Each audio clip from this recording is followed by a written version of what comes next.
አንዱ አንቺ ነሽ ትሆኛለሽ። አይ እንትን ነው እንዴት መሰለሽ አሁን እንደዚህ ሲሆን ማንኛውም ሰራተኛ ለምሳሌ ንብረት ይዞ የሚገባ ነገር ከሆነ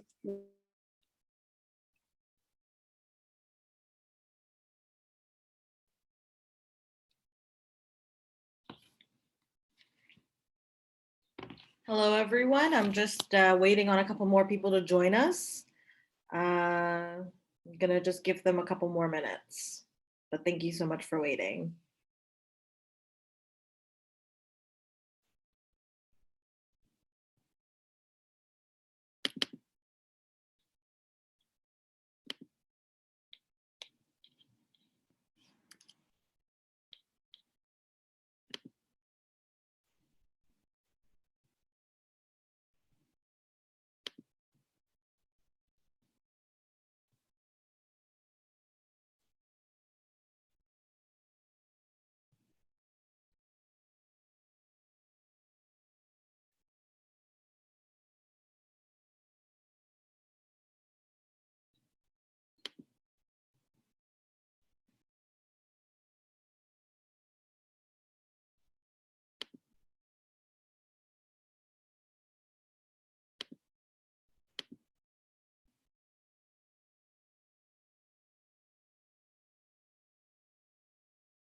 Just going to wait one more minute and then we're going to get started.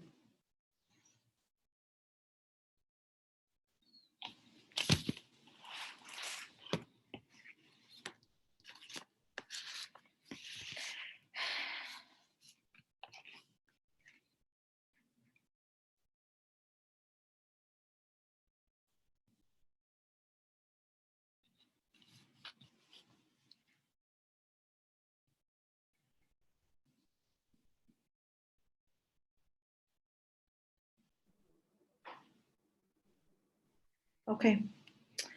So thank you again for joining us and welcome to a DARPy webinar. I'm going to be your host for today. My name is Noor Al-Mahrakawi. I'm the Outreach and Communications Manager at DARPy. So before we dive into the meat of the webinar and talking about how to win more grants and tenders, I'm just going to tell you a little bit more about DARPy. So at DARPy, we like to think of ourselves as a one-stop shop for all the funding and partnership needs for organizations working in the MENA region. We cover every country from Turkey in the east to Tunisia and Morocco in the west. And so it's a very broad platform, and we make sure to include everything from that region.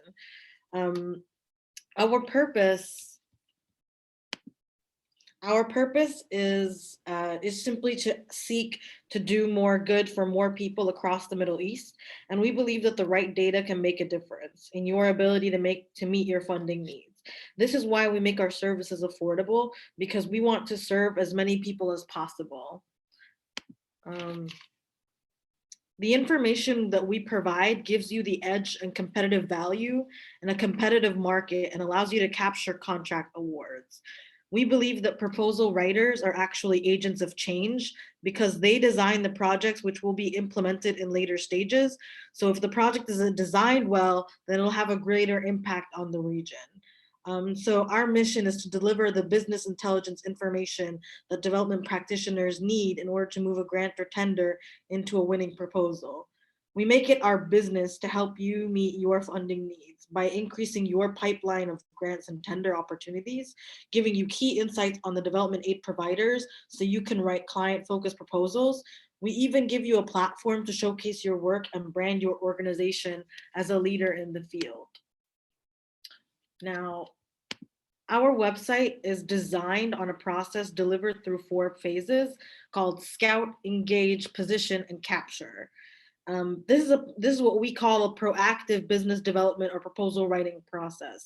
However, it's very it's important in securing contracts and grant agreements. It's a process of building strategic selection and strategic relationship building and strategic awards. Our team actually aggregates and classifies data into one easily searchable database. This includes donor agencies and development implementing partners like international organizations, as well as local and regional NGOs that design and implement international aid funded projects. So we aggregate grant and tender opportunities into this database, and we track about 850 different sources. And we think it's very important for any organization that's working in the development aid sector to have a source of readily available grants and tenders that you check on a daily basis in order for you to accurately select opportunities that fit your organization's capacity, that fit your organization's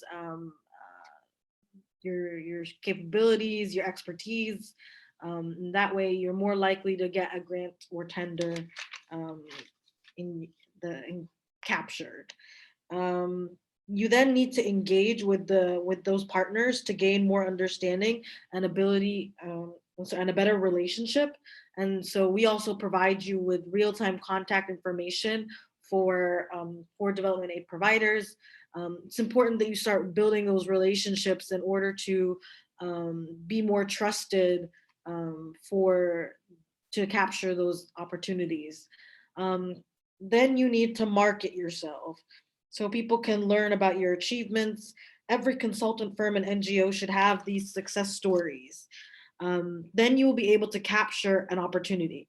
This process can sometimes be lengthy and take up to a year. Sometimes you need to engage when there's a forecast available and it's not at the procurement sensitive stage.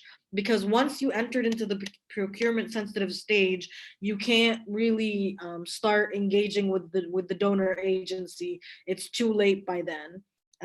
But the question then is, what do we do if the RFP is already out and it's too late for us to start engaging with the partner? What if I don't know anybody at the organization and there's only 2 weeks to apply? Well, there's still much that you can do in order to set yourself up for success. First, you need to identify the relevant opportunities. Not any opportunity should be bidded for. You should only spend time on strategic opportunities. Define relevant opportunities and see that they match with your expertise, capacity, your personnel, or if it opens up a new market for you. But you should be well aware that it might be a long shot for you. This is a process of funding mix. You should sort and do this every day from a ready pipeline. Now, we are in the stage of writing the proposal. And in order for you to write the proposal, there's a lot of pre-writing work that has to take place. So the first 5 days of writing a proposal is just research, because it's necessary for you to write a responsive proposal. The second step is to know more about your client. The proposal document is not just a programmatic document alone. It's not even a technical document alone. It includes marketing and sales, in which you have to put programmatic solutions that suit the client requirements. Development aid is a very complex industry. USAID, World Bank, OPEC, CETA, JICA, they all put procurement notices, and they are very large, so that and sometimes only large consultant firms or UK-based or German-based organizations can apply for them, because they have the proposal writing machine that'll be able to bid for those opportunities. So the question is, how do I get involved into those processes? Well, these organizations often start to subcontract some of the work to local and regional NGOs. So the question is, how can I learn about USAID or EECOM or Chemonix? And the answer is to read through their old RFPs, go through their websites, do your research and do your homework. This will show you a lot about their strategic objectives. And it'll also make you be able to write a client-focused story and writing. So actually on the DARPy mainframe, we provide you with a list of all of the development aid providers' old procurement notices. And we also include all of the partners they've worked with in the past. This is also an important part for you to do research on, because once you research on the potential partners and competitors, you can understand your competitive advantage. And this can also be important in your process when you are trying to you're trying to join forces and create a consortium. So and the reality is that those who have worked with the client before are more likely to maintain a relationship with the client, and they're also very likely to be bidding for the same opportunities that you are trying to look for. So you should, in addition to reading about the client, you should be reading about the potential partners and competitors, so you can see what your differentiators are and what actually might be similarities between you, so you can level the playing field.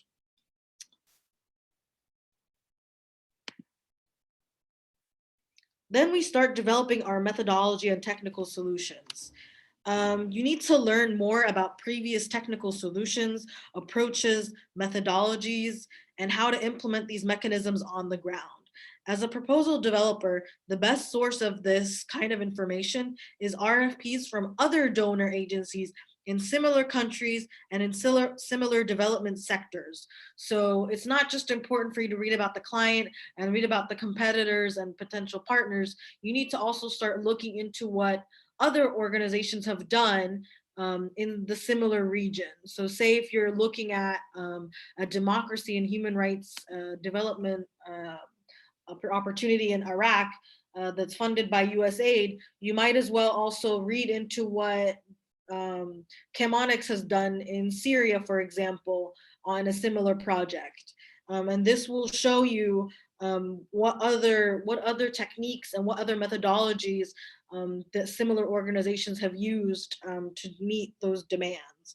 Then you can start to see what's applicable in your current case, i.e. the current case of the different opportunity that you are looking at. The other source of learning is success stories. These are very hard to find, particularly in the MENA region, but using fact sheets is also useful for gaining knowledge. They are small and can help you see the good approaches. You can also attend webinars or listen to previous webinars. These are often good resources for you to learn a little bit more about the approaches that could be used in the region. Right. So in addition to all of this, you need to start building up your team. The right personnel are key to getting a grant contract. Now, DARPy includes a roster of development practitioners with a variety of different expertise across the MENA region.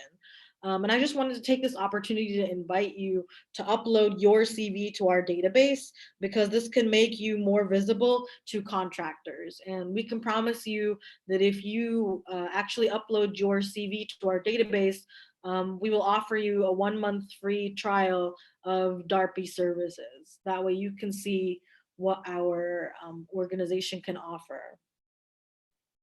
So now that you've done all of the research work, and you've mapped out all of these different technical solutions, you've read about the client, you know how to write a client-focused proposal, now is the time for you to actually start writing. The executive summary is amongst the most important sections of the proposal, and either encourages or discourages a reader from moving forward through the bid. we have actually at Darby a proposal development tool. It's like a template that can help you write up to 30% of the proposal's first draft. And it asks you the key questions so that you can go through the project summary, the project understanding, and the client understanding, so you can start writing out those key success stories that you were talking about, the methodology and the technical approach, the personnel section, who are you going to hire to work with you, and the work plan. So this is more or less what would be included in our proposal development tool. And it can help you write up a first draft. Now, this is not obviously the document that you should submit. It needs to be further edited, and you need to include more charts and make it more appealing to the eye. But it certainly can get you through that first phase of writing out your draft. Yeah. And just to give you a little bit of an overview about Darby, our latest survey in March 2021 showed that actually 40% of our members were able to win opportunities from Darby. Now, this may look like a small number, but it's actually a very significant amount of people, considering that 80% of our members were able to find good opportunities from our mainframe. So it's growing, and we're hoping that within the next couple of months we'll be able to push this number to 60%. So that's it for me. We'll be open for questions now. So if you have a question to ask, please put it in the chat box and I will unmute you. I see we already have. So if you have a question, just put it in the chat and I will read it out for everybody else to hear.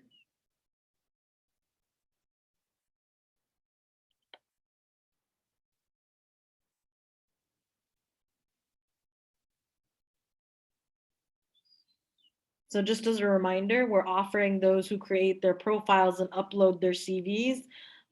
You'll get a 1-month free trial to explore the tenders and grant opportunities, the database of organizations, including USAID, World Bank, MISC Foundation, the Kuwaiti Development Fund, Acted, among other local and regional businesses.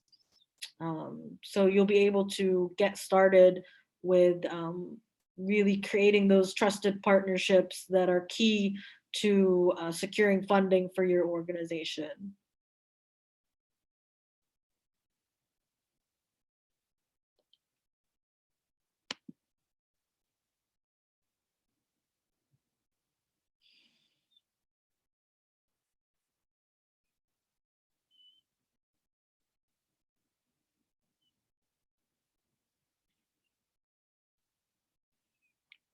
So we got a question here from Hussein.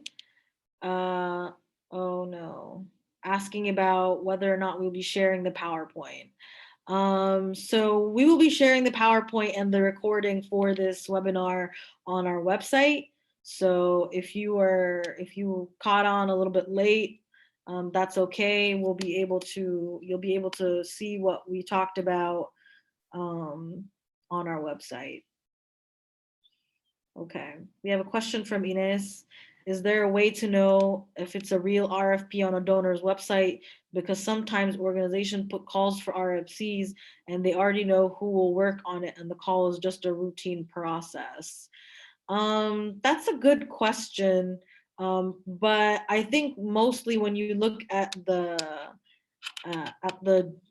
RFPs that we've had on Darby, they don't actually already know who they're going to work with. We haven't had that problem,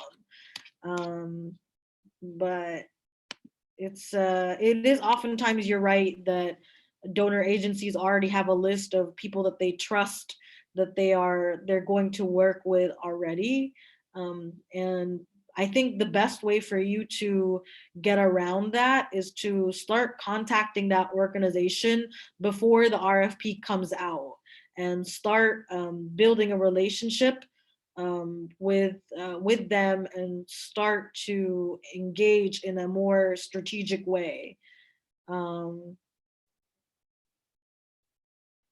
That way you can start, you can become one of the shortlisted people, and you're more likely to get shortlisted for these opportunities. I have another question here asking, what are the major challenges? Well, this is, I guess, open to the floor for discussion. What are the major challenges that you face in winning contracts and grant awards? If somebody would like to talk, you can unmute yourself, and just tell me what are some of the challenges that you're facing in trying to win those contracts and grants.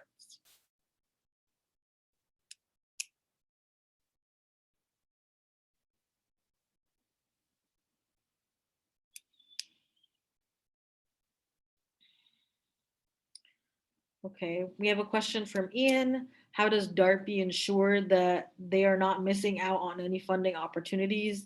Is it reliable for organizations as the sole source of tracking and funding opportunities? So we have about 850 websites that we track on a daily basis.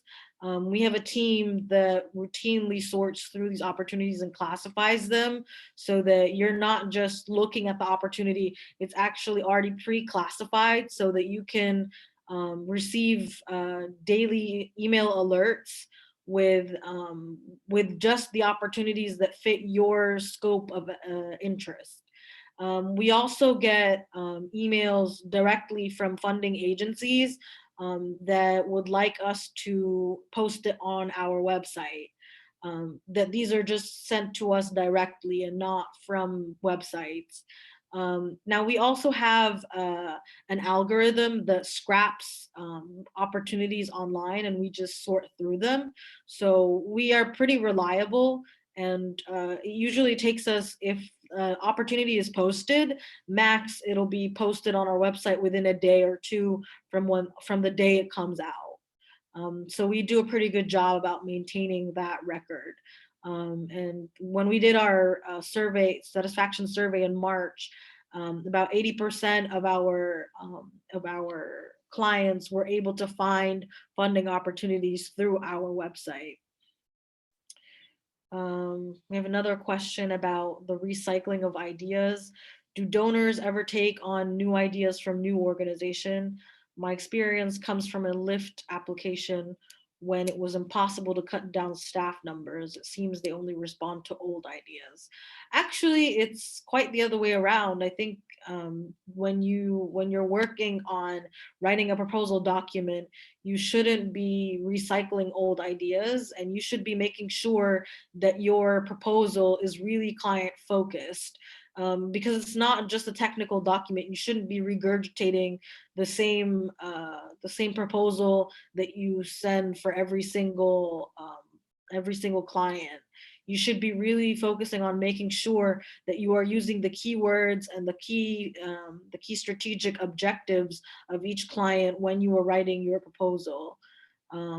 So I think it's quite the other way around. You should be making sure that you write in new ideas, and innovative ideas usually are more likely to get funded.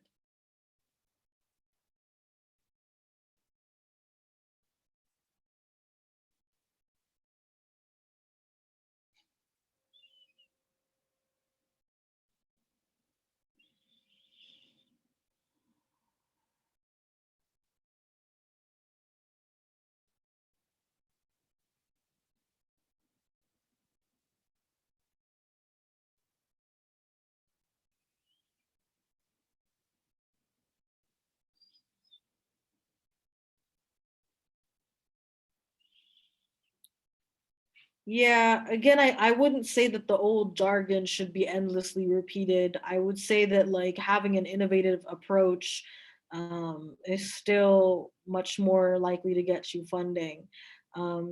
It's not, it's more that you should be appealing to their strategic objectives. And so you appeal to their strategic objectives through innovative approaches.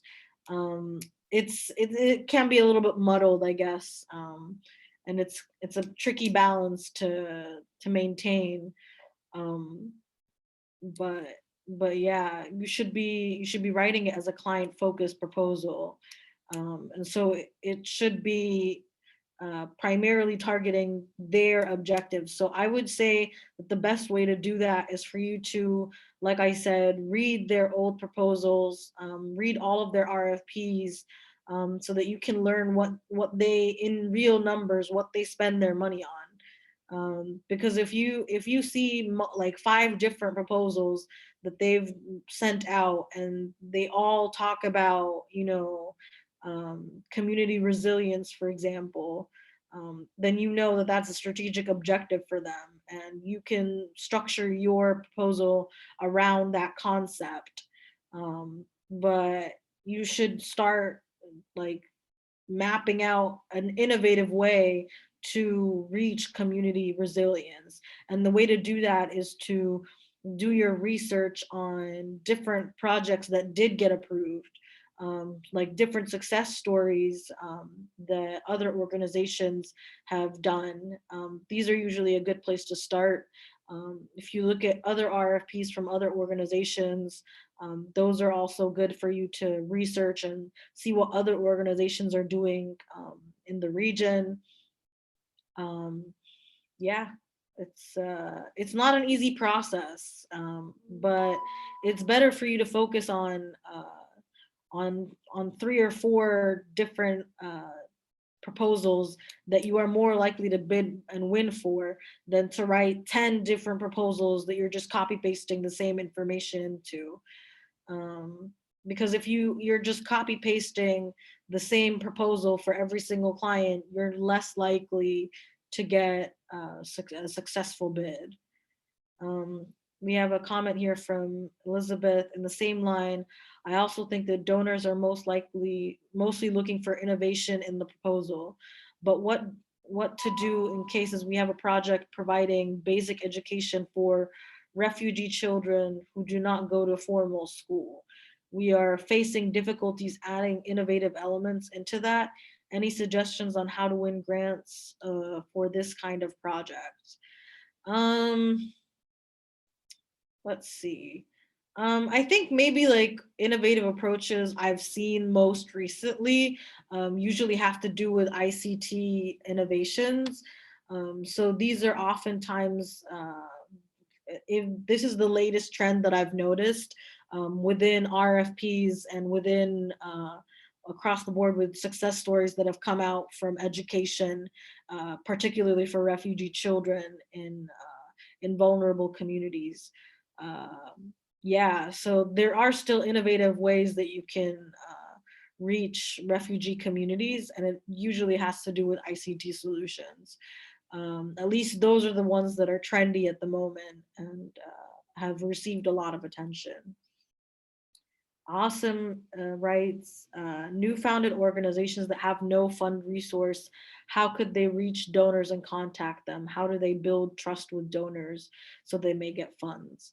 So if you're a new organization, you shouldn't be discouraged from trying to build a relationship with NGOs. At DARPy, we have a directory of development aid providers that you can use to contact these clients. You can contact them starting from the forecasting stage. So say the development aid provider has sent out a forecast or request for information, you can start by being a part of the process for writing up the RFP. And so when you do that, you not only are more likely to understand the RFP because you were a part of designing it, but you also start to put yourself out there so that the organization may know you better. And actually, we actually think it's also important for you to brand yourself as the organization to go to for this kind of development work. So you need to start marketing yourself, because the proposal isn't just about writing up the best programmatic response, it's about marketing. So you're right, you need to start building a trust with the donor, and you do that by putting yourself out there. So start, you could become a speaker in different webinars, write success stories on your website. you know, seek out opportunities to position yourself, like being a part of newsletters for different organizations within development aid. We do that at DARPy. We do marketing for NGOs. And so this is something that if you're interested in that, I'd be happy to have a separate meeting with you about that and show you all of the different things that we could do to help you market your organization. So Ian asked, does DARPy provide guidance on how to navigate complicated donors like EU and USAID? Can I get in touch with someone from DARPy while bidding on a call to get their understanding on some requirements and guidelines? Unfortunately, we don't do that really. We don't have the capacity for that at the moment. But we did have a previous webinar on how to partner with USAID. It is on our website under previously recorded webinars. So you can take a look at that and see some of our tips and tricks on how to best navigate relationships with more complicated donors.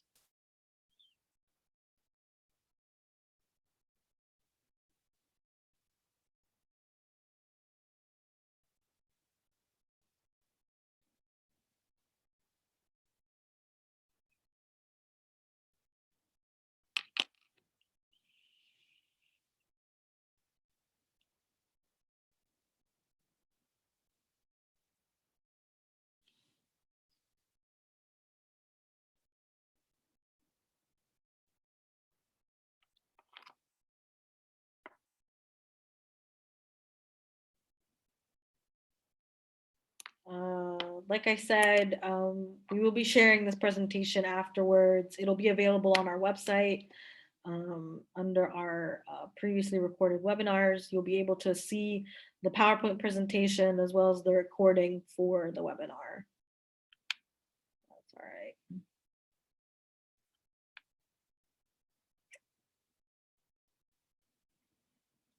So I just wanted to take this opportunity to let you guys know that we are actually offering a 20% discount on our membership to DARPy for all first-time subscribers. So if you haven't subscribed to us yet, you can get a 20% discount on our yearly subscriptions. And this will give you access to our database of grants and tenders. It'll give you access to our directory of development aid providers and implementing partners. It'll give you access to our roster of personnel and to our stories and success stories and technical solutions for different development aid problems. So that's a good way to start to help you create a more sustainable process for your funding needs.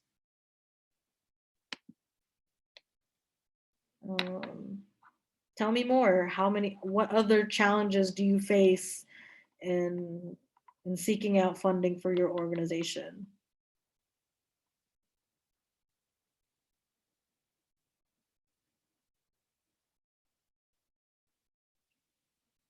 I'd be happy for anybody to unmute and speak for themselves. You don't have to just speak through the chat.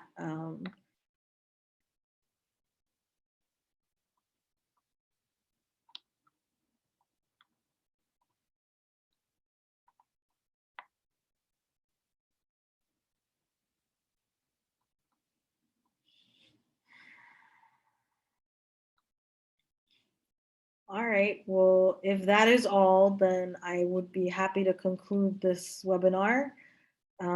Like I said, we got another question here. He says, often it's unclear which extent support staff can be included in budgets. Any recommendations? Yeah, it really differs from one RFP to the next. You'd have to really read carefully through what are the eligible expenses that you can apply for in the bid. It really differs from one organization to the next. You're right, a lot of them do exclude support staff from their budgeting, but you shouldn't be discouraged. Not all grants and tenders do that. From the bigger organizations, you're more likely to be able to find something that does cover support staff. Got Rosemary, it seems pretty unrealistic to ask small organizations to check information on a daily basis. It would seem that your comment about ICT proves the point about recycling old ideas. ICT is not new. They just want to sell technology. That's a pretty good point, but you should still be able to check on a daily basis. We make it easy for you at DARPy, at least. We send you an email alert every day with the new opportunities in your sector of interest. So if you want to be notified only about human rights tenders and grants in Iraq, for example, we'll make that adjustment for you so that you only receive the opportunities within that sector and service. And that will help you narrow down what you are looking at to only those opportunities that are relevant for you. But you should still try to keep your pipeline fresh, because if you're not, constantly looking at opportunities, you're more likely to miss something that you'd be able to bid for. And usually you can't bid for every opportunity. It's more likely that you'll look at 4 to 5 different opportunities, and those are the ones that are really going to be your ticket for getting the right budget and funding. And you're right, ICT isn't new, but it is the current trend for technology. Like, you're right, it's not new today, but it is still the trend. And so jumping on that bandwagon is usually your best bet for getting funding. You can always have more creative ideas, as ICT is not the only one. It's just the one that I can think of at the moment. Other questions?